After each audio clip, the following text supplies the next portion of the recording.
Bonjour à tous, j'espère que vous allez bien. Dans la vidéo d'aujourd'hui, je vous propose de vous présenter une histoire qui a fait scandale aux États-Unis. Une enseignante appréciée de tous, des parents, des élèves et de sa hiérarchie va transgresser toutes les règles. Mais je vous en dis pas plus et je vous invite à vous installer confortablement car l'histoire de Brittany Zamora commence maintenant.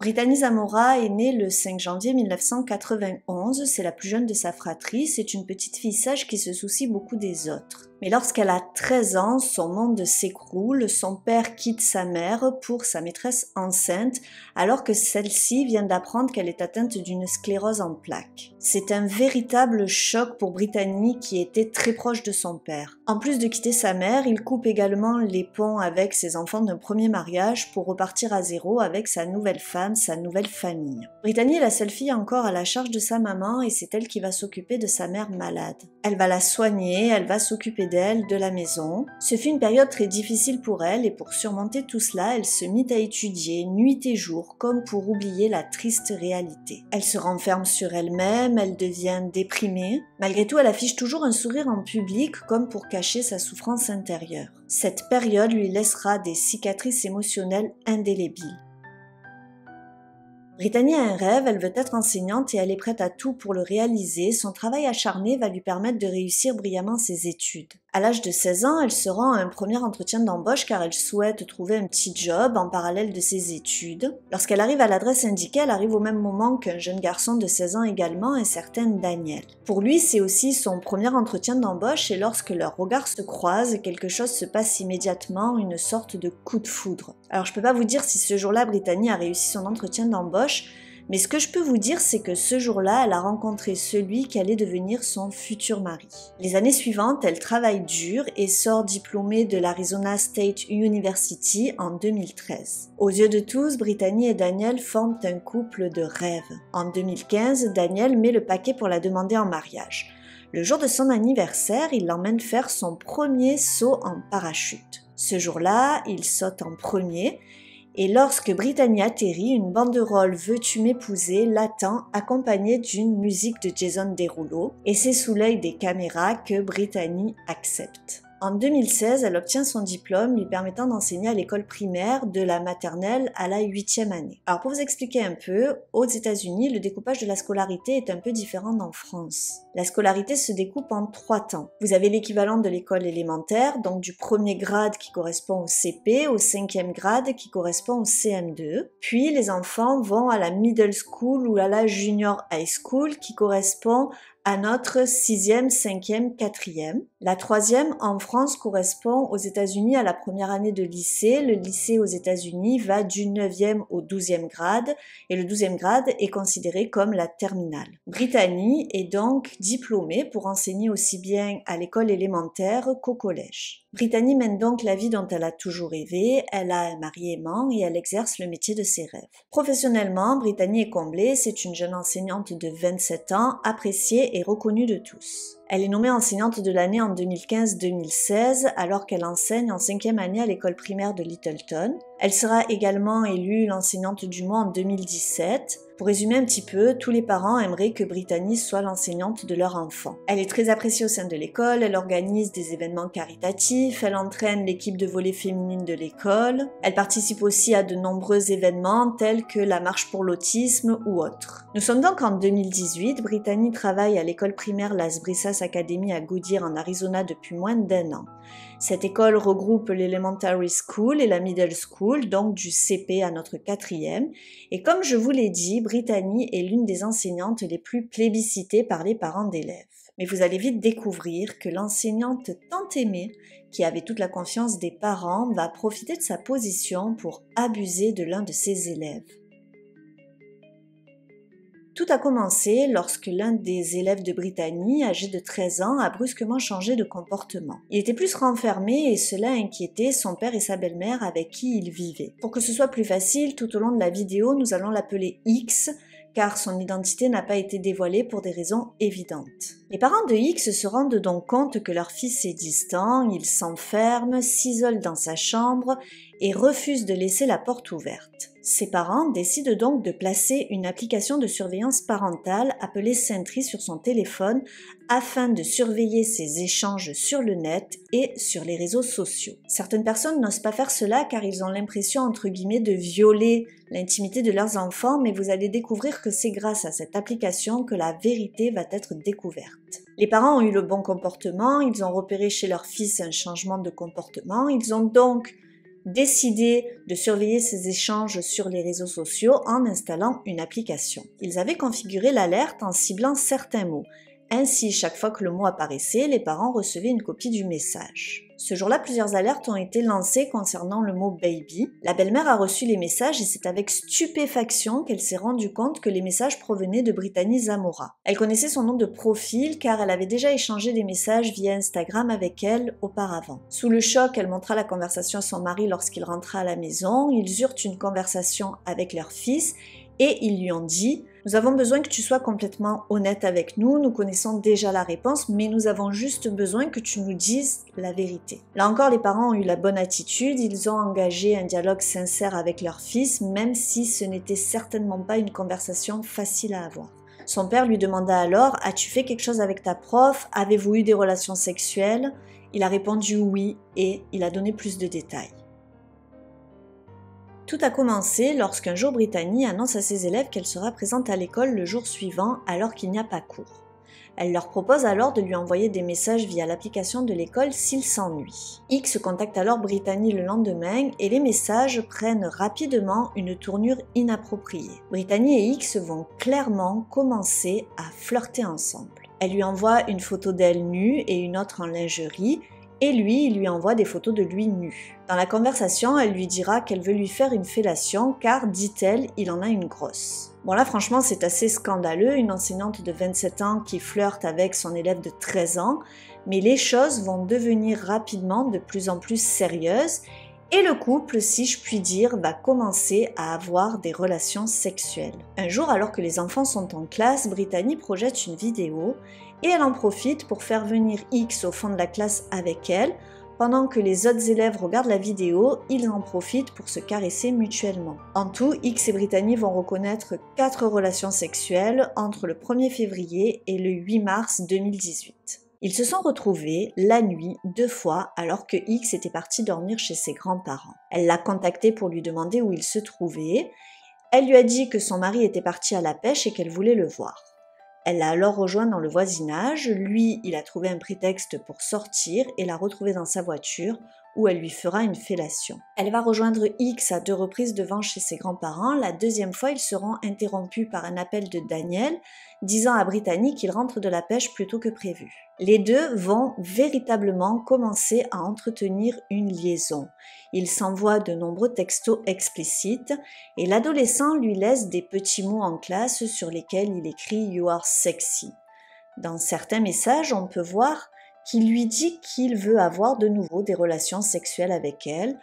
Elle lui répond « Je sais bébé, je te veux tous les jours sans limite de temps ». Elle lui écrira également « Si je pouvais quitter mon travail et avoir des relations sexuelles avec toi toute la journée, je le ferais ». Durant cette période, ils se sont également échangés de nombreuses lettres d'amour. Une autre fois, X et un autre élève de la classe âgé de 11 ans restent après les cours pour préparer les costumes pour le spectacle de talent de l'école. Alors qu'ils sont tous les 3 dans la classe, Brittany et X commencent à s'embrasser et à se caresser devant les yeux de l'élève de 11 ans. Il lui demande alors de monter la garde pour qu'il puisse avoir des relations sexuelles tranquillement. Elle a ensuite demandé au témoin forcé s'il était circoncis. Le jeune garçon ne savait pas ce que cela voulait dire. Elle lui a alors montré des photos sur son téléphone d'organes génitaux masculins. Mr. Moore asked me if my thing was uncircumcised or circumcised, and I didn't know what that means. So Ms. Moore went on her phone and looked up uncircumcised and circumcised. Alors là, vous devez vous demander, est-ce que quelqu'un à l'école s'est rendu compte de ce qu'il se passait? Effectivement, du côté des élèves, de nombreuses rumeurs commencent à courir en raison des nombreux messages que X et Brittany s'échangent en classe. Mais c'est aussi les soudaines bonnes notes de X alors que c'est un élève plutôt médiocre qui va susciter la jalousie de certains élèves. Le 8 février, 3 d'entre eux vont aller voir le directeur de l'établissement, Tom Dickey, pour se plaindre de ce qu'ils appellent du favoritisme envers X. Certains d'entre eux vont même dire qu'ils sortent ensemble. Le directeur, devant les graves accusations des élèves, va alors agir avec prudence et il décide de mener sa petite enquête. Il ne trouve aucune preuve de relation entre Brittany Zamora et X. Lorsque Brittany apprend que le chef d'établissement enquête sur ces rumeurs, elle va se rendre dans son bureau et elle lui dira en pleurs que tout ceci n'est que mensonge et que les deux seules choses qui comptent pour elle, ce sont son mari et son travail. Le directeur n'a pas cru à ce qu'il pensait être des rumeurs, il n'a donc pas alerté les parents ou la justice, et cela lui sera reproché plus tard par les parents de la victime, car les premières relations sexuelles entre Brittany et X ont eu lieu une semaine après cet incident. Cela nous montre donc bien qu'alors qu'elle se savait presque démasquée, elle a continué à entretenir cette relation avec son élève et elle est même allée encore plus loin. Le 22 mars, lorsque les parents de X découvrent le poteau rose, le père va appeler Brittany pour la confronter. La confrontation sera enregistrée par les parents, le père, sous le choc des révélations, la confrontera en la traitant de perverse et d'agresseur d'enfants. Dans un premier temps, Brittany va essayer de le convaincre de régler ça entre eux sans faire intervenir la justice. Ce qu'il refusera en disant en colère « Oui, c'est ça, c'est ce que nous allons faire pour vous permettre de faire la même chose à un autre élève. » Devant le refus du père, elle va alors donner le téléphone à son mari qui, c'est incroyable, va prendre la défense de sa femme. What type of perverted person are you? I want to know right now. You're a child molester. Do you understand me? No. Why do you say that? Oh, see, I'm a lot smarter than you. Can we meet, to talk about this? Miss- Something we can settle out, outside? Oh yeah, that's what we can do so I can give you a chance to do it to some other kid. Yeah, that's exactly what we're gonna do. No. And make sure you tell your husband what's going on. He is right here. Can he talk to you? Oh yeah, put your husband on the phone. She's done so much and she made a huge mistake. The biggest mistake of anybody could ever make in the whole entire world. But she think about, God preaches forgiveness, man. Your wife decided to be a monster and prey on a child. She scarred my son mentally. Do you understand what a 13-year-old boy did? Having sex with a teacher? Do you get that at all? Do me a favor. Do not call this number back again. The next time you'll hear from me will be in court. Il va alors reconnaître que sa femme a fait une énorme erreur, mais il dira que c'est une bonne personne à qui il faut accorder le pardon. Le père répond alors « Votre femme a décidé d'être un monstre et de s'en prendre à un enfant. Elle a marqué mon fils mentalement. Comprenez-vous qu'un garçon de 13 ans a fait l'amour avec son professeur ? Comprenez-vous cela ? Et vous me demandez de pardonner ?» Daniel, à ce moment-là, pensait qu'il n'y avait pas eu de relation sexuelle. Il pensait que c'était juste un petit jeu de séduction qui avait mal tourné. Je ne pense pas qu'ils ont eu des relations sexuelles ensemble. C'est ce qu'il dira au téléphone au père de X qui lui répondra « Vous saurez la vérité dans quelques jours ». Lors de cette conversation, Brittany va tout faire pour éviter que la famille ne la dénonce. Elle va s'excuser et accepter de quitter son emploi. Elle avouera avoir ruiné sa vie et son mariage, et elle jurera que cela ne se reproduira plus. Lors de cette conversation, elle n'a jamais réellement reconnu avoir de relations sexuelles avec X, mais elle affirmera, comme pour rassurer les parents de la victime, qu'elle n'est pas enceinte et prend un contraceptif. Peine perdue, suite à cette conversation, les parents de X se rendront à la police afin de tout raconter. Ils préciseront même être harcelés par téléphone par Brittany et son mari afin qu'ils étouffent l'affaire. Peu de temps après, alors qu'elle se rendait à l'école, Brittany fut arrêtée. Yep, I'm on. So as I said before, this officer has a body cam on him as well, so just to make you feel more comfortable, even though... Okay, Brittany, come on over here. Yeah. Did you double lock? I didn't. I Okay. Okay. Brittany, I'm going to turn your wrist in here, okay? No, we just want to make sure they don't pinch you. Can you turn towards me? Open up your mouth. Lift up your tongue. Okay. And then I will help you. I know it's a big step. I'm only 5 foot. I know. I feel it. Ready? Yep. Actually, I'm going to have you stand up because I'm going to take those cuffs off you so you can take your jewelry out.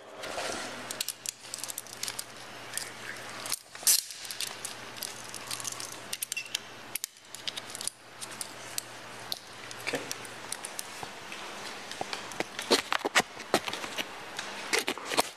Can I? Yeah, that's fine. If you would like some privacy to get your belly button ring on, I can put you in a cell. Can I just turn around? That's fine.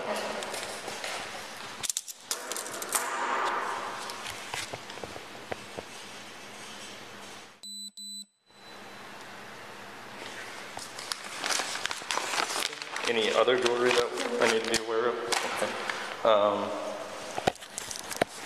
You can have a seat. Oops, sorry, dude. Come on over here with me. We're gonna go to that second cell door. No. I don't know. And there's no way I can call my husband or anything?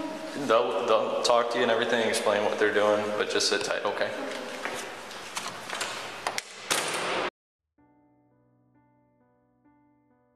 Elle a d'abord été inculpée de 2 chefs d'abus d'enfants, un chef de fourniture de matériel préjudiciable et de 9 chefs de comportement sexuel avec un mineur. Après avoir plaidé coupable de conduite sexuelle avec un mineur et d'accusations réduites d'abus d'enfants et d'indécence sexuelle publique, elle a été condamnée à 20 ans dans le complexe pénitentiaire d'État de l'Arizona sans libération conditionnelle. Brittany Zamora a présenté ses excuses aux victimes et à leurs familles devant le tribunal. Je suis une personne bonne et authentique qui a fait une erreur et la regrette profondément, a-t-elle déclaré. J'ai vécu ma vie en respectant et en essayant d'obéir à chaque loi. Je ne suis en aucun cas une menace pour la société, a-t-elle ajouté. Après sa condamnation, la mère de la victime a déclaré qu'elle souhaitait que Brittany ne devienne elle-même jamais mère. Elle ne devrait jamais avoir d'enfants, elle ne devrait jamais être proche des enfants, même dans sa propre famille, a-t-elle écrit dans un communiqué lu par son avocat. Tout au long du procès, son mari est resté solidaire, il a déclaré « c'est la meilleure personne que j'ai jamais connue ».